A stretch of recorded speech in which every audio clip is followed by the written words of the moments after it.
الحمدللہ والصلاة والسلام علی رسول اللہ وعلی آلہ وصحبہ وموالا۔ پیارے بھائیوں اور دینی بہنوں، السلام علیکم ورحمۃ اللہ وبرکاتہ۔ الصیام کورس میں آپ سب کا استقبال ہے، اور ہم اس کورس میں روزہ کے احکام اور مسائل سیکھتے ہیں۔ آج ہم جانیں گے کہ وہ کون کون سی چیزیں ہیں جن سے روزہ ٹوٹ جاتا ہے۔ ایک مسلمان کو ان کی جانکاری رکھنی چاہیے تاکہ صحیح معنوں میں صحیح طریقے سے روزہ کو برت سکے اور روزے میں کسی طرح کی کمی نہ ہو سکے۔ تو مجموعی طور پر دو ہی چیزیں ہوتی ہیں جن سے روزہ ٹوٹ جاتا ہے۔ ایک کا تعلق نکالنے سے ہے جسے استفراغ کہتے ہیں، اور دوسرے کا تعلق داخل کرنے سے ہے جسے امتلاء کہتے ہیں۔ اور اس کی تفصیل کچھ یوں ہے۔ پہلے نمبر پر جماع ہے۔ رمضان میں دن کے وقت روزہ کی حالت میں مرد اور عورت پر جماع کرنا حرام ہے۔ اگر کسی نے جان بوجھ کر اور علم ہوتے ہوئے رمضان کے دن میں بحالت روزہ اپنی بیوی سے جماع کر لیا تو اس کے اوپر کفارہ ہے، قضا ہے، اور وہ گناہ گار بھی ہوگا۔ اسی سے پتہ چلا کہ اگر کسی آدمی نے بھول چوک سے یا نہ جاننے کی وجہ سے ایسا کیا تو اس پر کفارہ نہیں، اور نہ ہی وہ گناہ گار ہوگا۔ کفارہ کیا ہے؟ اگر جان بوجھ کر کے اور علم رکھتے ہوئے روزے کی حالت میں اپنی بیوی سے ہم بستری کرتا ہے تو کفارہ ہے ایک غلام آزاد کرنا۔ جو اس کی طاقت نہ رکھتا ہو وہ مسلسل 2 مہینے کے روزے رکھے۔ جو اس کی بھی طاقت نہ رکھتا ہو وہ 60 مسکینوں کو کھانا کھلائے۔ بخاری اور مسلم کی حدیث ہے، حضرت ابو ہریرہ رضی اللہ تعالیٰ عنہ بیان کرتے ہیں کہ ہم اللہ کے نبی صلی اللہ علیہ وسلم کے پاس بیٹھے ہوئے تھے کہ ایک شخص آیا اور کہنے لگا کہ اے اللہ کے رسول صلی اللہ علیہ وسلم، میں ہلاک ہو گیا۔ اللہ کے نبی صلی اللہ علیہ وسلم نے فرمایا کہ تجھے کیا ہوا؟ وہ کہنے لگا کہ میں نے رمضان میں اپنی بیوی سے ہم بستری کر لی ہے۔ آپ نے فرمایا حل تجد رقبۃ تعتقها، کہ کیا تم غلام آزاد کر سکتے ہو؟ اس نے کہا کہ میرے پاس غلام آزاد کرنے کی طاقت نہیں ہے۔ آپ نے فرمایا فہل تستطيع ان تصوم شہرین متتابعین، اچھا تو کیا 2 مہینے کے لگاتار روزے رکھ سکتے ہو؟ اس نے کہا کہ میں اس کی بھی طاقت نہیں رکھتا۔ آپ نے پوچھا فہل تجد اطعام 60 مسکینہ، کیا 60 غریبوں کو، مسکینوں کو کھانا کھلا سکتے ہو؟ اس نے کہا کہ مجھے اس کی بھی طاقت نہیں ہے۔ آپ صلی اللہ علیہ وسلم نے کہا کہ بیٹھ جاؤ، وہ بیٹھ گیا۔ اسی دوران آپ کے پاس کھجور کا ایک ٹوکرا آ گیا۔ آپ نے اس سے فرمایا کہ یہ لے جاؤ اور انہیں صدقہ کر دو۔ کہنے لگا اے اللہ کے رسول، اپنے سے زیادہ فقیر پر اللہ کی قسم مدینہ کی ان دونوں سیاہ پتھریلی پہاڑیوں کے بیچ میرے گھر والوں سے زیادہ فقیر تو کوئی ہے ہی نہیں۔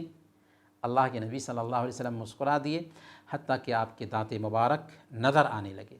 پھر آپ صلی اللہ علیہ وسلم نے اس سے حکم دیا کہ اطعم اہلک، جاؤ اپنے گھر والوں کو ہی کھلا دو۔ یہاں پر مسئلہ یہ سمجھنے کا ہے کہ اگر شوہر بیوی دونوں کی رضامندی سے جمع ہوا تو دونوں پر کفارہ الگ الگ لازم ہوگا۔ اگر کئی دن جمع کیا آپس کی اتفاق سے تو کئی کفارے دونوں پر لازم آئیں گے۔ البتہ اگر شوہر نے مجبور کیا تو صرف شوہر پر کفارہ لازم آئے گا۔ البتہ اگر ایک ہی دن کئی مرتبہ ہم بستری کی تو چونکہ کئی مرتبہ ایک ہی روزے کو خراب کیا ہے تو اس ناحیہ سے اس پر ایک ہی کفارہ لازم آئے گا۔ ہاں اگر کوئی آدمی سفر سے آتا ہے اور روزے سے نہیں تھا، بیوی کو پایا کہ وہ ابھی حیض سے پاک ہوئی ہے اور اس دن وہ روزہ سے نہیں تھی کیونکہ حیض سے پاک ہوئی ہے اور ہم بستری کر لیتا ہے تو کوئی حرج کی بات نہیں ہے۔ اسی طرح اسلام نے اس بات کی بھی اجازت دی ہے کہ رمضان کی راتوں میں ایک آدمی شوہر بیوی کے تعلقات قائم کر سکتا ہے۔ البتہ یہ جو جواز ہے فجر کی اذان سے پہلے تک ہے۔ اگر فجر کی اذان ہو گئی تو جماع حرام ہو گیا۔ اللہ تعالیٰ فرماتا ہے احل لکم لیلۃ الصیام الرفث الی نسائکم، کہ روزے کی راتوں میں اپنی بیویوں سے ملنا تمہارے لیے حلال کیا گیا ہے۔ تو یہ پہلی چیز ہوئی جمع کرنا روزے کی حالت میں۔ دوسرے نمبر پر جمع کے علاوہ کسی بھی طریقے سے اپنے اوپر غسل واجب کر لینا، چاہے استمنا یعنی مشت زنی کے ذریعہ ہو جس کو ہم ہست میتھن کہتے ہیں، یا چھو کر کے ہو، یا بوسہ لے کر کے ہو، جیسے بھی ہو، اگر کوئی آدمی اسپرم کو گراتا ہے شہوت سے تو اس کا روزہ ٹوٹ جائے گا اور وہ گناہ گار بھی ہوگا، اور اس پر روزے کی قضا بھی لازم ہے، البتہ کفارہ نہیں ہے، کیونکہ کفارہ ہم بستری کے ساتھ خاص ہے، اور روزہ اس لیے ٹوٹ جائے گا کہ اللہ کے نبی صلی اللہ علیہ وسلم نے فرمایا کہ اللہ تعالیٰ فرماتا ہے یدع شہوتہ وطعامہ وشرابہ من اجلی، کہ بندہ میرے لیے اپنی شہوت اور کھانا پینا چھوڑتا ہے۔ گویا روزے کی حالت میں شہوت پوری کرنا حرام ہے اور اس سے روزہ ٹوٹ جائے گا۔ تیسری چیز جس سے روزہ ٹوٹ جاتا ہے وہ ہے حیض اور نفاس کا خون جاری ہونا، تو اس سے بھی روزہ ٹوٹ جاتا ہے، بلکہ اس حالت میں عورت کے لیے روزہ رکھنا جائز بھی نہیں ہے۔ چوتھی چیز جس سے روزہ ٹوٹ جاتا ہے وہ ہے جان بوجھ کر کے قے کرنا۔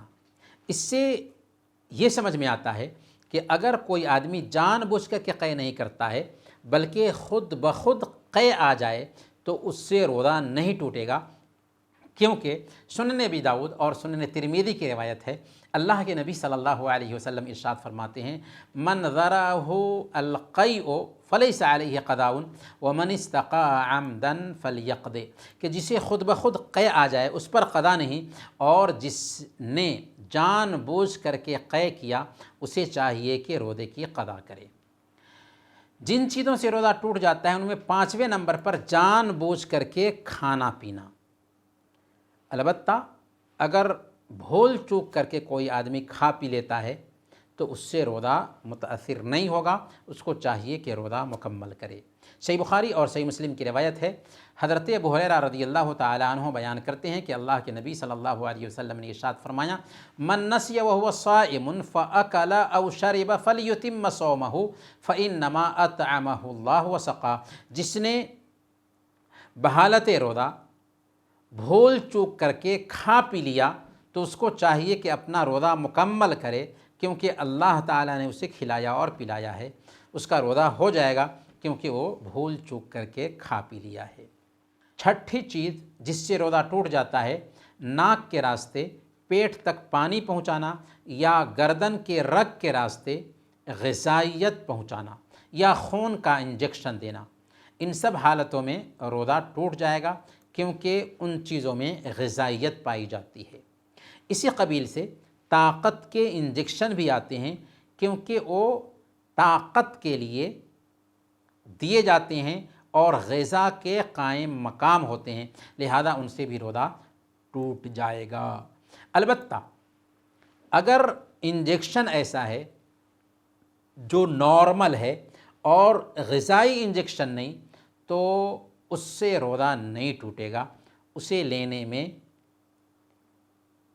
اختیار ہے ایک آدمی کو، اگر وہ چاہے تو روزے کی حالت میں لے سکتا ہے، اور اگر رات میں روزہ کھولنے کے بعد لے تو اور بہتر ہے، لیکن اگر انجیکشن غذائی نہیں ہے تو لینے میں کوئی حرج کی بات نہیں۔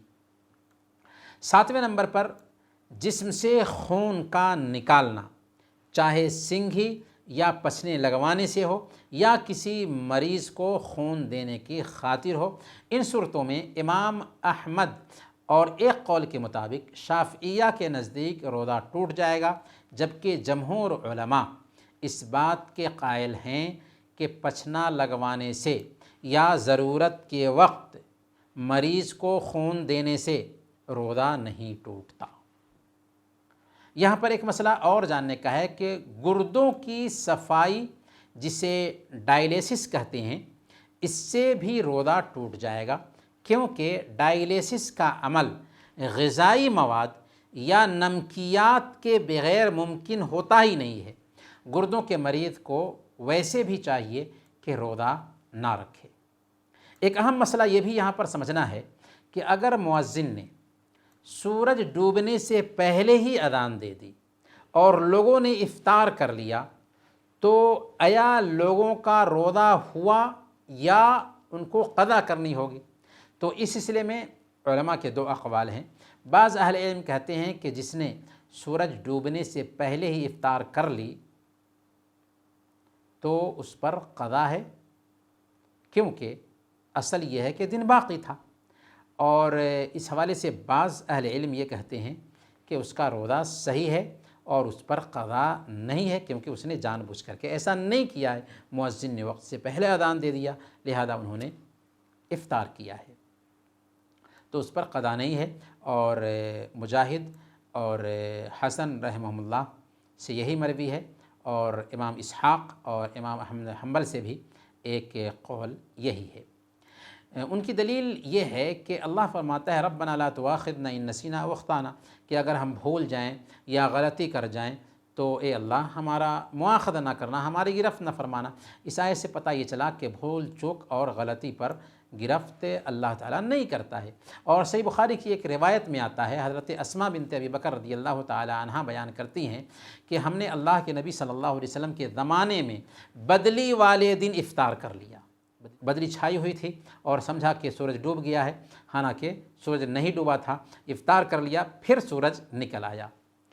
تو حضرت اسماء رضی اللہ تعالیٰ عنہ بیان کرتی ہیں کہ پھر سورج نکل آیا۔ اس حدیث سے پتہ یہ چلتا ہے کہ لوگوں کو قضا کرنے کا حکم نہیں دیا گیا۔ اگر آپ صلی اللہ علیہ وسلم نے لوگوں کو قضا کرنے کا حکم دیا ہوتا تو حضرت اسماء رضی اللہ تعالیٰ عنہ اسے ضرور بیان کرتی، کیونکہ لا یجوز تاخیر البیان عن وقت الحاجہ، ضرورت کے وقت سے بیان کو مؤخر کرنا جائز نہیں، اور چونکہ حضرت اسماء رضی اللہ تعالی عنہ نے یہ بات بیان نہیں کی، اس سے پتہ یہ چلتا ہے کہ اللہ کے نبی صلی اللہ علیہ وسلم نے لوگوں کو روزہ رکھنے کا حکم نہیں دیا تھا اس دن کے بدلے۔ لیکن اگر کوئی آدمی احتیاط کرتے ہوئے ایک روزہ رکھ لے تو کوئی حرج کی بات نہیں۔ مصنف عبد الرزاق کی ایک روایت آتی ہے، حضرت عمر فاروق رضی اللہ تعالیٰ عنہ کے غلام اسلم کا بیان ہے کہ ایک مرتبہ آسمان پر بدلی چھائی ہوئی تھی جس کی وجہ سے لوگوں نے افطار کر لیا، پھر ہم نے دیکھا کہ سورج نکل آیا ہے، تو عمر فاروق رضی اللہ تعالیٰ عنہ نے فرمایا کہ کوئی بات نہیں، معاملہ بالکل آسان ہے، ہم نے کوشش کی تھی، ایک دن قضا کر لیں گے۔ تو اس روایت کی بنیاد پر علماء کہتے ہیں کہ اس کو احتیاطاً قضا کر لینا چاہیے، لیکن اگر کوئی نہیں قضا کرتا ہے تو اس بات کی بہرحال گنجائش پائی جاتی ہے۔ وصلی اللہ علی نبینا محمد وعلی آلہ وصحبہ اجمعین۔